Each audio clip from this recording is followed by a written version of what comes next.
नमस्कार साथियों, कर्मसु कौशलम यूट्यूब चैनल पर आपका स्वागत है। तो पिछले वीडियो में हमने षड दर्शन के बारे में पढ़ा था। अब आज हम पढ़ेंगे महाकाव्य और स्मृतियों में योग।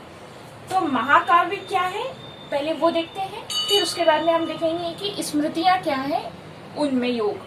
तो महाकाव्य की बात करते हैं। सबसे पहले आज का हमारा टॉपिक हो गया महाकाव्य।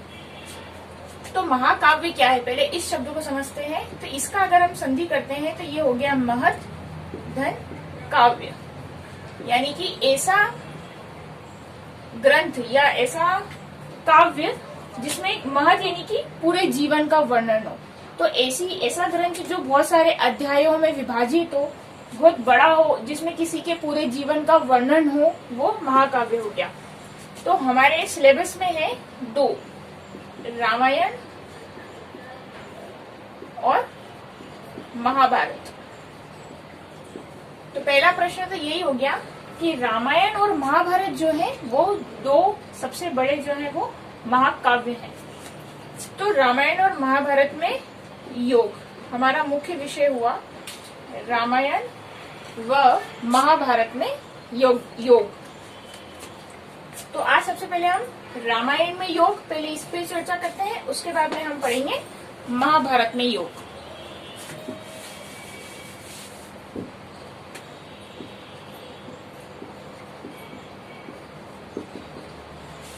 पहले रामायण के बारे में थोड़ी सी जानकारी प्राप्त करते हैं।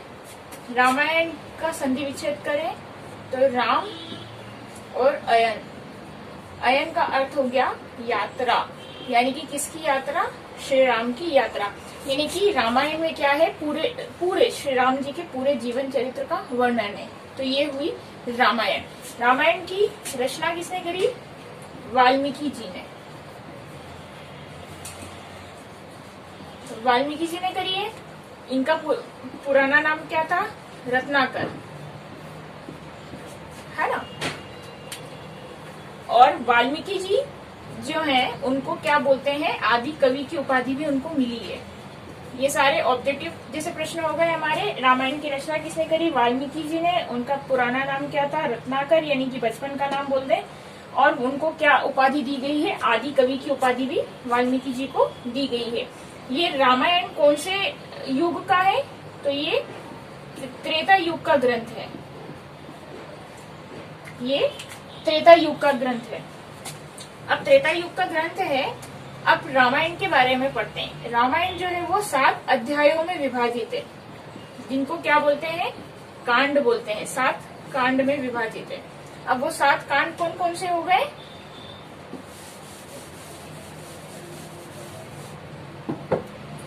बालकांड, अयोध्या कांड, अरण्यकांड, किष्किंधा कांड, उसके बाद में आता है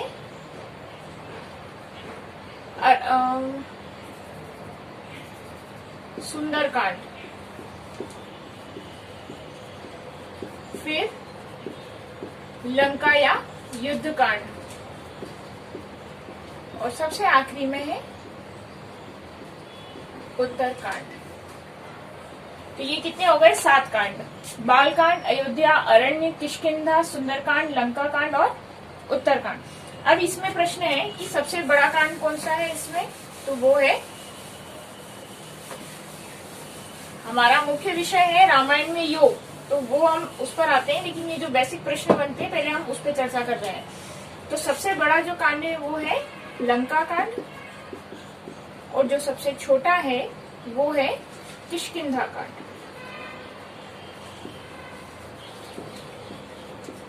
पूरी रामायण में 24,000 श्लोक है। 7 कांड में विभाजित है और श्लोक कितने हैं, 24,000 श्लोक। इसलिए इसको क्या बोलते हैं, चतुर्विंशति सहस्त्री संहिता भी इसको बोला जाता है। 24,000 श्लोक है इसलिए चतुर्विंशति सहस्त्री संहिता भी इसको बोला जाता है। अब हमारा प्रश्न अब बनता है, इन सारे कांड में जो प्रमुख कांड है वो है अरण्य कांड। अब ये प्रमुख क्यों है, अरण्य कांड क्या है? अरण्य यानी कि वन, यानी कि जब भगवान श्री राम को 14 वर्ष का वनवास हुआ था, तो वनवास के दौरान जब उन्होंने 14 वर्ष जो है वन में बिताए, तो उस समय की जो चर्चा का विवरण है वो अरण्य कांड में मिलता है। तो अरण्य कांड में भगवान श्री राम, माता सीता जी क्या हुए थे, अलग अलग जगह पर विश्राम किया, अलग अलग जगह पर वो रुके, तो कई ऋषि मुनियों से मिले। तो कई ऋषियों से मिले, तो अरण्य कांड में जो है भक्ति योग की प्रबलता रही। किसकी? भक्ति योग की। ज्ञान, जो भी ऋषि मुनियों से चर्चा हुई, उनका मुख्य क्या रहा? भक्ति योग रहा। और इसी के समय भगवान श्री राम ने माता शबरी को नवधा भक्ति भी बताई। ये भी अरण्य कांड का ही हिस्सा है। अरण्य कांड में ही भगवान जो है माता शबरी के आगे नवधा भक्ति के बारे में बता रहे हैं। तो ये जो नवधा भक्ति है, ये भी भक्ति योग है। नवधा भक्ति यानी कि भगवान को 9 तरीके से जो है प्राप्त करने के मार्ग हैं, 9 अलग अलग तरीके हैं। तो ये जो 9 है, इसको आप जरूर नोट कर लें।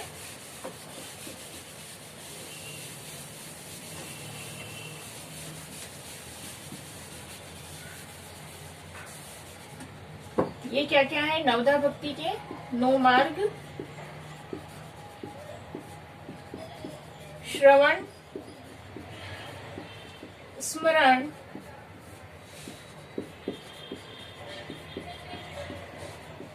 पाद सेवन, अर्चन, वंदन, दास्य भाव से, दास बन करके, सखा, या सबसे आखिरी में है आत्म निवेदन।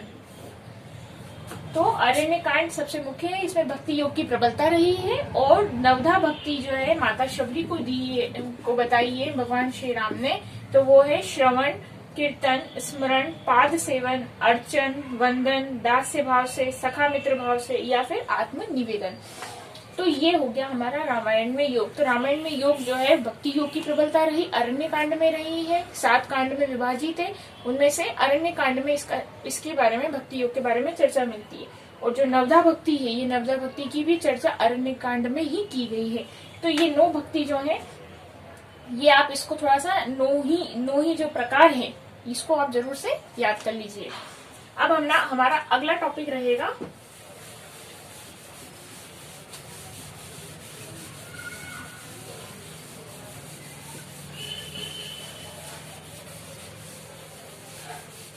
हमने पढ़ा रामायण के बारे में, अब हम पढ़ेंगे महाभारत में योग।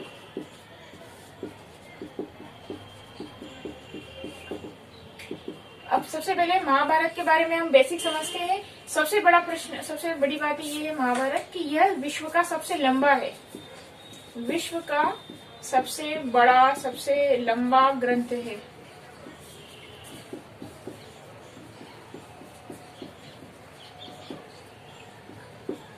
विश्व का सबसे बड़ा, सबसे लंबा ग्रंथ जो है वो है महाभारत। महाभारत का दूसरा नाम क्या है? जय संहिता।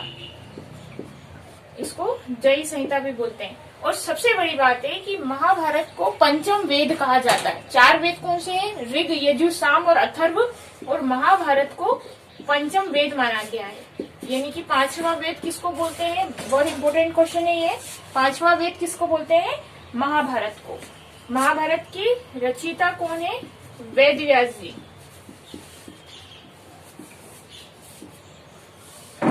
वेद व्यास जी महाभारत के रचयिता हैं। और इसमें लगभग कितने श्लोक हैं? 1,00,000 श्लोक हैं। और ये 18 पर्व में विभाजित है। और सबसे महत्वपूर्ण, महाभारत में योग कहा जाता है जो भागवत गीता है, श्रीमद् भागवत गीता। गीता जी जो है वो भी महाभारत का ही एक हिस्सा है। और वहीं पर गीता में योग वही है। तो 1,00,000 श्लोक है, 18 पर्व है। इसमें सबसे बड़ा पर्व कौन सा है? शांति पर्व। और सबसे छोटा पर्व जो है वो है महाप्रस्थानिक पर्व। 1,00,000 श्लोक है इसलिए इसको शत सहस्त्री, जैसे उसमें रामायण में 24,000 श्लोक थे इसलिए उसको चतुर्विंशति सहस्त्री संहिता बोलते हैं। ऐसे ही इसमें जय संहिता इसका एक अन्य नाम है, और चूंकि 1,00,000 श्लोक है तो शत यानी कि 100, सहस्त्री तो शत सहस्त्री संहिता भी इसको बोलते हैं। तो सबसे बड़ा पर्व कौन सा हो गया? शांति पर्व। और सबसे छोटा पर्व कौन सा हो गया? महाप्रस्थानिक पर्व। अब इसमें हम आगे देखेंगे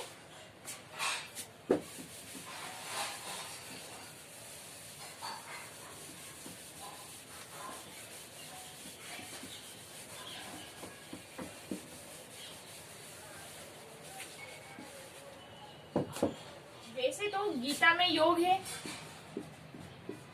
गीता में ही योग है। और गीता में किन 3 योग के बारे में चर्चा की गई है? ज्ञान योग, मुख्य रूप से ज्ञान योग, भक्ति योग, ये हमारा मुख्य प्रश्न हो गया, और कर्म योग। गीता में मुख्य रूप से किन 3 योग की चर्चा की गई है? ज्ञान, भक्ति और कर्म योग की 3 योग की चर्चा की गई है। लेकिन इसके अलावा भी जो है, जो शांति पर्व है, जो हमने अभी देखा, जो सबसे बड़ा मैंने बताया था कुल 18 पर्व है, तो जो शांति पर्व है ना वो 12वां पर्व है। तो इसमें 3 गीता बताई गई है। जो शांति पर्व है उसमें 3 गीता का, मंक गीता, एक है पराशर गीता,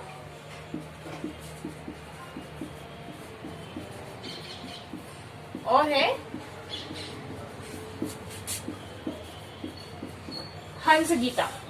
वैसे तो श्रीमद् भागवत जो है, गीता जो है, उसी में भगवान, गीता क्या है? जब भगवान श्री कृष्ण जो है अर्जुन को ज्ञान दे रहे हैं, तो जो गीता है उसमें 3 योग की चर्चा हुई है उस दौरान, ज्ञान, भक्ति और कर्म योग की। और जो शांति पर्व है उसमें 3 गीता का उल्लेख मिलता है। कौन कौन सी 3 गीता? मंक गीता, पराशर गीता और हंस गीता। इसमें जो है अलग अलग तरीके से पितामह भीष्म जो है और युधिष्ठिर को अलग अलग ज्ञान दे रहे हैं इनमें, मंक गीता में, फिर पराशर गीता में और फिर हंस गीता में। तो ये हमने देखा महाभारत में योग।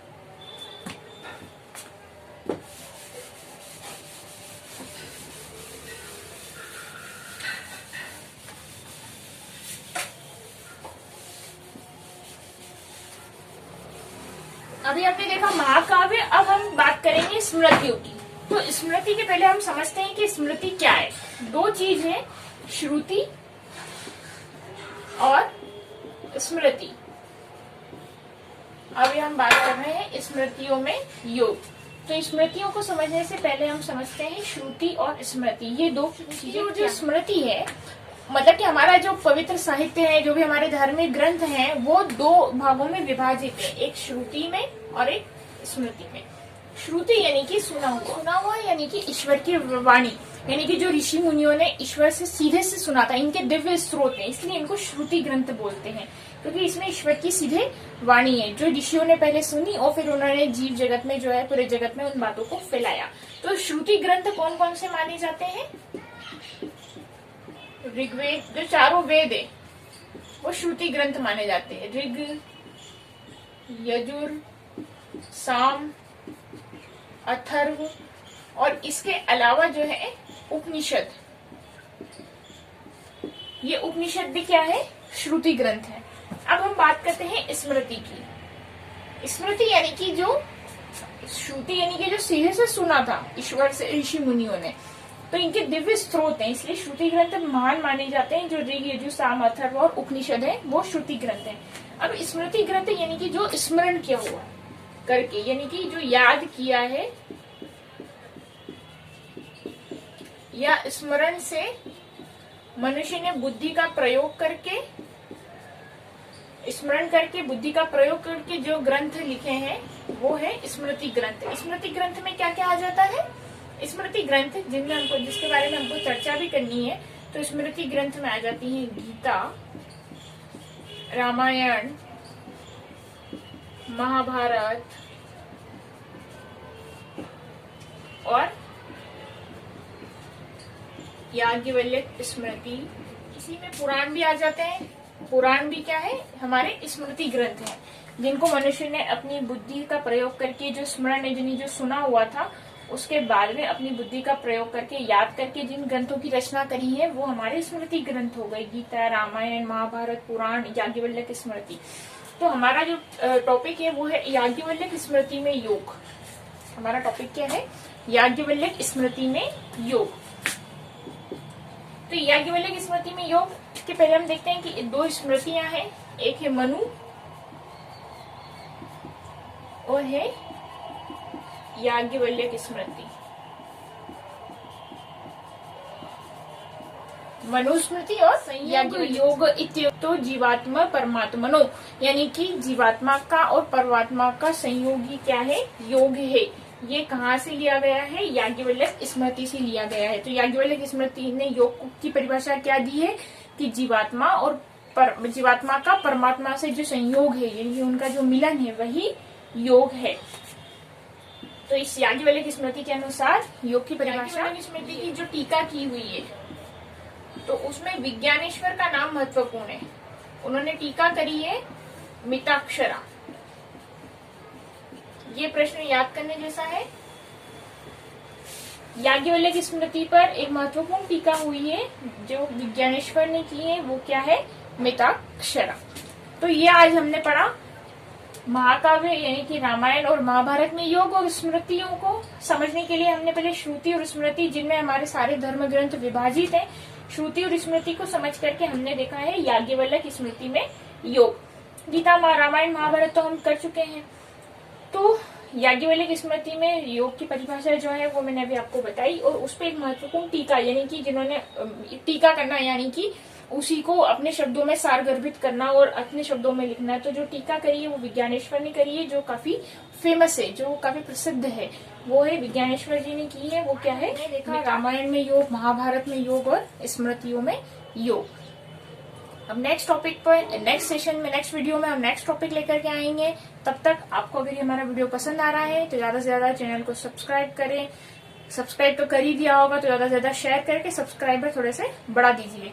तो तब तक के लिए धन्यवाद, प्रणाम।